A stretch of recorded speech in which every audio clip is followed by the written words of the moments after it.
En ce mercredi 13 mars, nous vous accueillons à nouveau sur la communauté d'études quotidiennes de la Bible pour que nous puissions ensemble voir la méditation quotidienne des jeunes ayant pour titre 4 aveugles et un éléphant.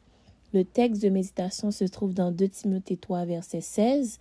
Toute écriture est inspirée de Dieu et utile pour enseigner, pour convaincre, pour redresser, pour éduquer dans la justice.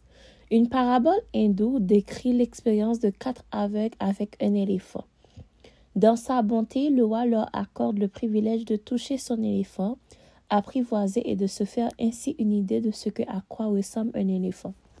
L'un d'eux palpe une de ses jambes, l'autre son torse, le troisième sa trompe, et le dernier pose sa main sur une de ses défenses. « Je sais », s'écrie celui qui a touché la jambe du pachyderme. « Les éléphants sont comme les pieds d'une table. »« Faux, faux », dit celui qui a touché le torse. « Les éléphants sont comme un mur arrondi. »« Vous avez tous les deux tort », répond le troisième, toujours accroché à la trompe de l'animal. « Les éléphants sont comme un gros tuyau d'arrosage. »« Non, monsieur, » dit celui qui a trouvé la défense. « Les éléphants sont comme une lance recourbée avec une pointe acérée. » Nous savons tous que ces descriptions ne décrivent pas l'aspect d'un éléphant, mais que rassemblées, elles en donnent une image plus complète.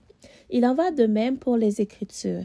Certaines religions chrétiennes dénigrent l'Ancien Testament, argumentant qu'il a été aboli par Jésus, tandis que le judaïsme considère que seuls les livres de l'Ancien Testament sont inspirés de Dieu.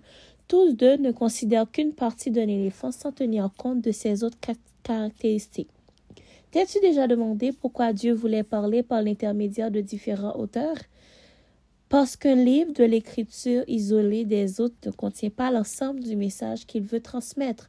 C'est pourquoi, autrefois, Dieu a parlé à nos ancêtres à maintes reprises et de plusieurs manières par les prophètes. Lis-tu seulement les livres de la Bible que tu aimes? Ou lis-tu aussi ceux que tu n'aimes pas?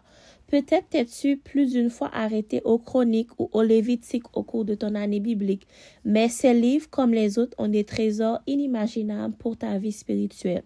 Si tu n'as pas encore lu toute la Bible, commence dès aujourd'hui.